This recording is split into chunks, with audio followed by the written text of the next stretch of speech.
ಹಿಮವಾಹಿನಿ ಇದ್ದಿದ್ದು ಇದ್ದ ಹಾಗೆ.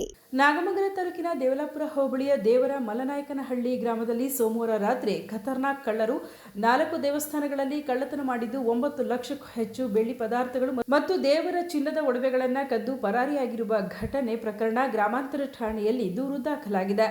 ದೇವರ ಮಲನಾಯಕನಹಳ್ಳಿ ಗ್ರಾಮದ ಪಟಳದಮ್ಮ ದೇವಸ್ಥಾನ, ಮಸಲಿಕಮ್ಮ ದೇವಸ್ಥಾನ, ಹೊನ್ನಾದೇವಿ ಮತ್ತು ಲಕ್ಷ್ಮೀದೇವಿ ಈ 4 ದೇವಸ್ಥಾನಗಳಲ್ಲಿ ಕಳ್ಳರು ದೇವರ ತಾಲಿ, 2 ಬೆಳ್ಳಿ ಕಿರೀಟ, 2 ಬೆಳ್ಳಿ ಛತ್ರಿ, 2 ಮುಖ ಸಿಂಗಾರ, 7 ಕಳಸ, 1 ಕೆಜಿ ಮೌಲ್ಯದ ಮುಖ ಸೀರೆ, ಇನ್ನೂ ಹಲವಾರು 9 ಲಕ್ಷ ಮೌಲ್ಯದ ಬೆಳ್ಳಿ ಪದಾರ್ಥಗಳು ಮತ್ತು ಚಿನ್ನದ ಒಡವೆಗಳನ್ನು ಕದ್ದು ಪರಾರಿಯಾಗಿದ್ದಾರೆ. ಗೌಡ ಅಂತ ದೇವರ ಮಲನಾಯಕನಹಳ್ಳಿ ಗ್ರಾಮಸ್ಥ ಯಜಮಾನರ ಮಗ. ಇಲ್ಲೇನಾಗಿದೆ ಅಂದರೆ ನಿನ್ನೆ ಸರಿಸುಮಾರು ಒಂದು 12ರಿಂದ 1 ಗಂಟೆ ಅಷ್ಟರಲ್ಲಿ ಒಂದು ಕಳ್ಳತನ ಆಗಿದೆ. ಕಳ್ಳರು 4 ದೇವಸ್ಥಾನ ದೋಚಿದ್ದಾರೆ ಅಂತ ಮಾಹಿತಿ ಪ್ರಕಾರ ಗೊತ್ತಾಗಿದೆ. ಅದರಲ್ಲಿ ಏಳೂರು ಪಟ್ಟಣದಮ್ಮಂದು ಒಂದು ದೇವಸ್ಥಾನದಲ್ಲಿ ಸರಿಸುಮಾರು ಒಂದು 8ರಿಂದ 9 ಕೆಜಿ ಬೆಳ್ಳಿ, ಸಣ್ಣ ಪುಟ್ಟ ಚಿನ್ನದ ಐಟಮು. ಅದು ಬಿಟ್ಟರೆ ಮಸಲಿಕಮ್ಮನ ದೇವಸ್ಥಾನದಲ್ಲಿ ಸಣ್ಣ ಪುಟ್ಟ ಇದು, ಆಮೇಲೆ ದೇವಿ ಆ ದೇವಸ್ಥಾನದಲ್ಲಿ ಸರಿಸುಮಾರು ಒಂದು 4ರಿಂದ 5 ದೇವಸ್ಥಾನದಲ್ಲಿ ಕಳುವಾಗಿದೆ. ಹಾಗಾಗಿ ಇದ್ರ ಮೇರೆಗೆ ನಾವೊಂದು ಕಂಪ್ಲೇಂಟ್ ಲಾಡ್ಜ್ ಮಾಡೋಣ ಅಂತ ನಾಮಂಗಲ ಪೊಲೀಸ್ ಠಾಣೆಗೆ ಬಂದಿದ್ದೀವಿ. ಇದು ವಿನಂತಿ ಮೇರೆಗೆ ಒಂಚೂರು ಆದಷ್ಟು ಬೇಗ ಇದನ್ನು ಸೀರಿಯಸ್ ಆಗಿ ತಗೊಂಡು ಹುಡುಕೊಡ್ಬೇಕಾಗಿ ವಿನಂತಿ ಮಾಡ್ಕೊಳ್ತೀವಿ.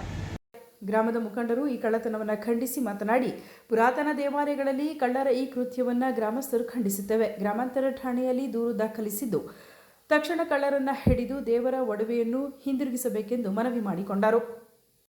ಕಳ್ಳತನ ಆಗದೆ ದೇವರ ಮಲನಾಯಕನಹಳ್ಳಿ ದೇವಸ್ಥಾನದಲ್ಲಿ ಕಳ್ಳತನ ಆಗದೆ ಬೆಳ್ಳಿ, ಚಿನ್ನದ ತುಂಬು ತಾಲಿ, 3 ಛತ್ರಿ, 2 ಮಕ್ಷಿರಿ, 7 ಕಳಸ, 1 ಮಕ್ಷಿರಿ, ಬೆಳ್ಳಿ ಬಟ್ಲು, ಇಷ್ಟು ಸಾಮಾನು ಕಳ್ಳತನ ಆಗದೆ. Totally 8 KG. 4 ದೇವಸ್ಥಾನದಲ್ಲಿ ಕಳ್ಳತನ ಆಗಿದೆ. ಮೊದಲನೇದಾಗಿ ಏಳೂರು ದೇವತೆ ಪಡ್ಡದಮ್ಮಂದು 8ರಿಂದ 9 ಕೆಜಿ ಚಿನ್ನ, ಬೆಳ್ಳಿ, ಇನ್ನು ಸಣ್ಣ ಪುಟ್ಟದ್ದು ಬೆಳ್ಳಿ ಚಿನ್ನದ ಐಟಮ್ಗಳು ಎಲ್ಲ ಕಳ್ಳತನ ಆಗಿದೆ. ಎರಡನೇದಾಗಿ ಹೊಸದಾಗಿ ದೇವಸ್ಥಾನ ಆಗಿತ್ತು ಮಸ್ತಿಕೆಮ್ಮ ಅಂತ ಅಂದ್ಬಿಟ್ಟು ದೇವ್ರದ್ದು, ಅದರದ್ದು ಒಂದು 4ರಿಂದ 5 ಗ್ರಾಮ್ ಚಿನ್ನದ ತಾಲಿ ಅದು ಕಳ್ಳತನ ಆಗಿದೆ. 4 ಗುಂಡು, ಒಂದು ಕಾಸಿನ ಸರ, ಅದು ಎಲ್ಲ ಕಳ್ಳತನ ಆಗಿದೆ. ಇನ್ನೂ ಹಲವಾರು ಒಂದು 2-3 ದೇವಸ್ಥಾನದಲ್ಲಿ ಕಳ್ಳತನ ಆಗಿದೆ.